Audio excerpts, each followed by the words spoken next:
It is 1 o'clock and it's the 4th day of November. We are still here despite the best efforts of the world. Hopefully, you have voted. If you haven't voted yet, please vote. Um, Obviously, I want you to vote for Joe, but no matter who you vote for, please, can we just be civil and try and get along? Because America needs to get back together and work towards becoming great again because nobody else fucking wants us. Support me, beer. I will drink you. So, in the honor of civil unrest, let's discuss how to run a mob, a group of monsters. And there's a couple different ways that I've seen that I like that generally work. I mean, player versus one monster, great. Group of players versus 1, 2, 3 monsters, that's pretty easy to do too. But once you're talking like, 15, 20, 30, Drizzt fighting 10,000 orcs, as you get higher level, you're going to want a mob of, or even at low level, a mob of goblins, Do you give each freaking goblin an armor class and a hit point? Because then you're resolving that combat for hours because you got to roll to hit for every single goblin or every single robber or every single knight or every single cowboy or every single alien, depending upon what genre. And then reverse, the players have got to be like, oh, okay, no, oh god, and it's just a war of attrition that just lasts for hours and hours and hours for a fight that the players will probably win. Let's face it, especially in D&D. Other games, not so much, but especially in D&D, chances are the players are going to win. So, yeah, I've got carpal tunnel or something. What's a good way to get around this war of attrition? Taking 2 hours to resolve a minute of combat because you're rolling for 100 goblins. And there's a couple different ways. The most common way is you just have a lump group hit point, not in a lump group armor class. So you have 15 goblins, but instead of coming up with armor class and hit points for each individual goblin, you just have a group of 15 goblins. And they all share a hit point pool. So, you figure, 15 2 hit points each, 15 goblins. The pool has 30 goblins. Now you have a indefinite supply of goblins, but that pool has 30 points.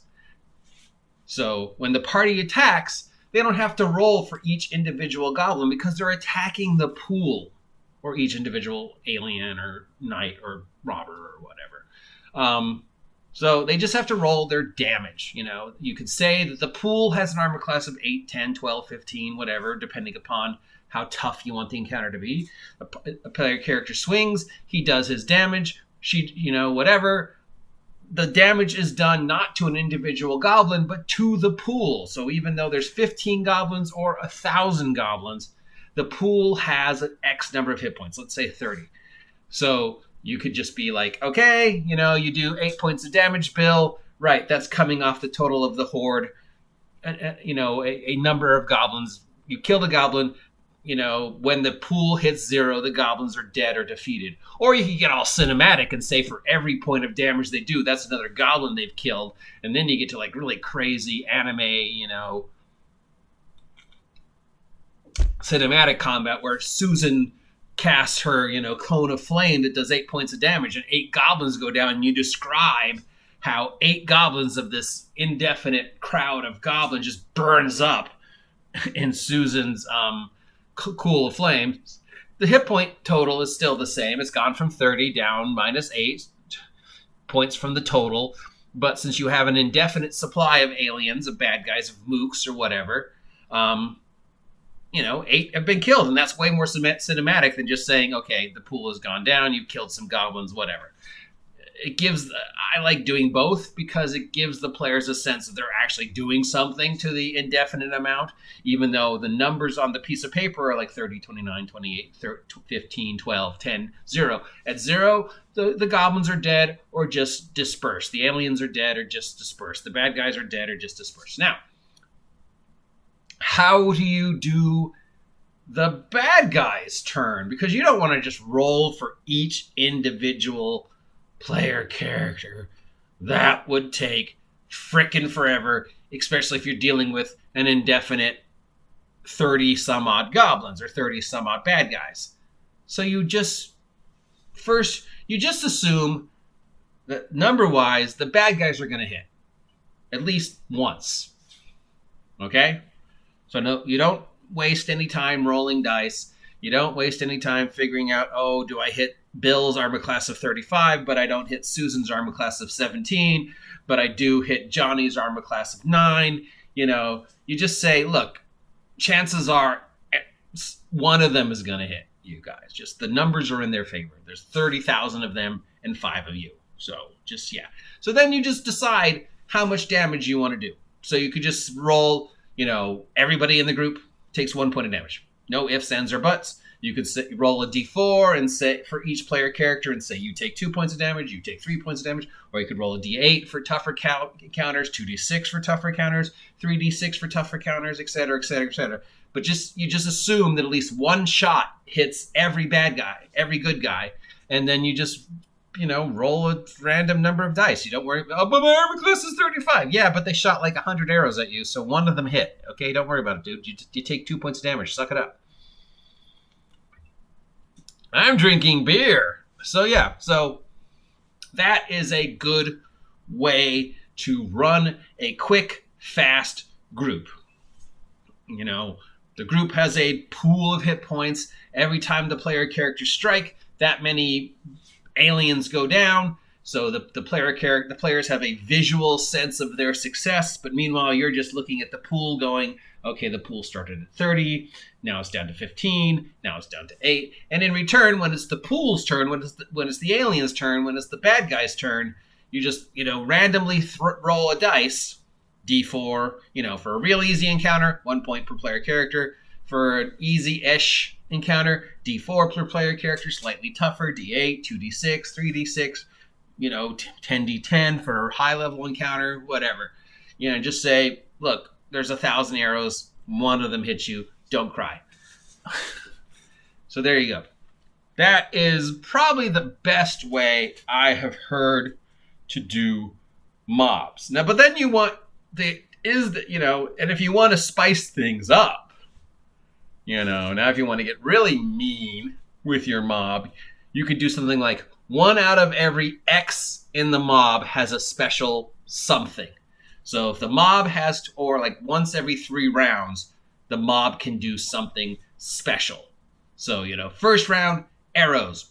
Second round, arrows and stabbing. Third round, an explosion.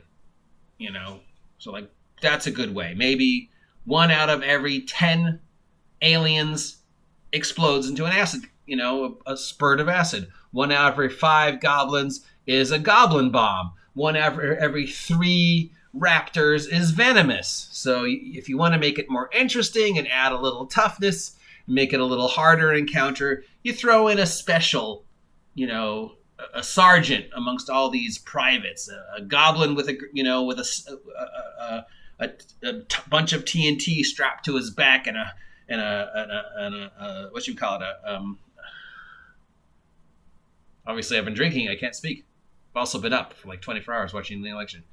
A fuse. So you've got 8 goblins. One goblin's got a thing of TNT strapped to his back with his fuse, and he's running in, and boom, explosion. And you do that like once every 3 rounds or whatever. So that's another way to make the mob more interesting, to make the civil unrest more interesting. So now, in addition to your group dynamic of hit points, your group dynamic of damage, now you've got 1 every 2-3 rounds, or 1 out of every 6 can explode, or poison or acid spray if you're dealing with xenomorphs or something.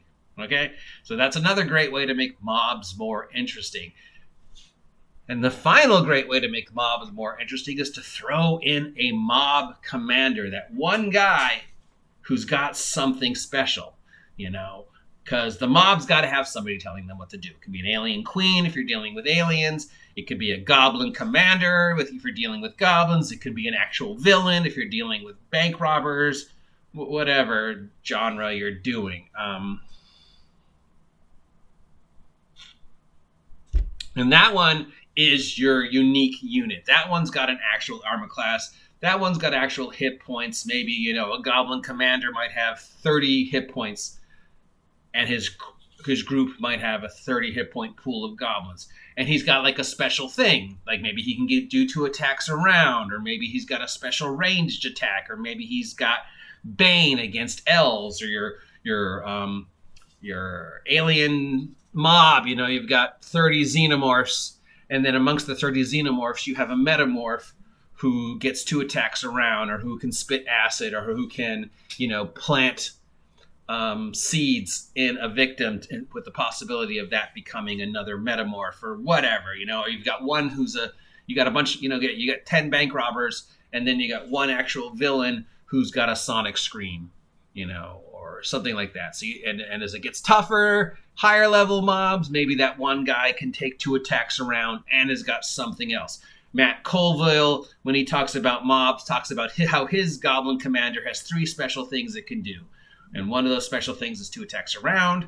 The second special thing it can do is it can go, hey, get in here, where it just grabs a goblin and throws the goblin in front of the attack. So that's its reaction. So instead of the goblin commander taking the damage, it grabs a goblin and throws it, and that goblin takes the damage. So basically doesn't take damage that round, something like that. So, but that's a higher level encounter. For a bunch of first levels, you're not going to do that.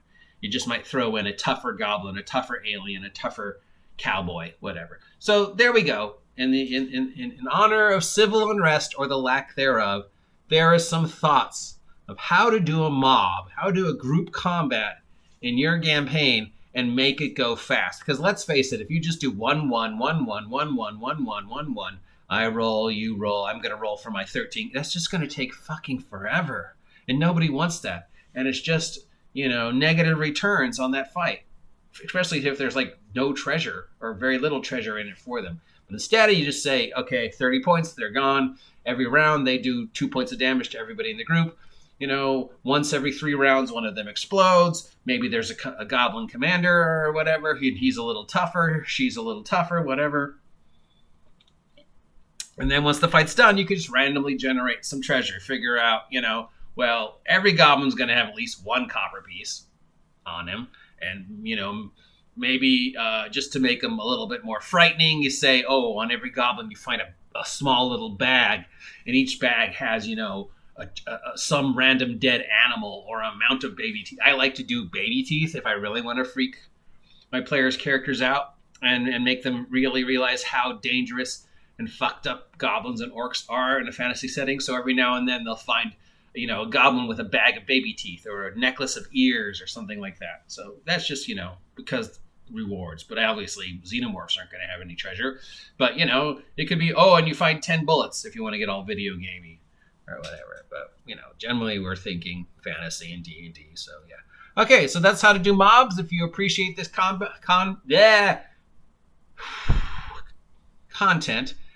and want to see more like it, please comment down below. If you do not appreciate this content and want me to shut the fuck up, I should really talk slower. Comment down below. If you haven't subscribed, please subscribe yet. Now help me hit 500 subs by the end of the year. And if you're feeling generous with the holidays coming up, maybe consider supporting the OGG adventures, especially since it's No Shave November and I'm not shaving in honor of, male cancer and supporting primetime sports camps and supporting COVID. You might want to, instead of donating money to me, donate to a charity of your cause.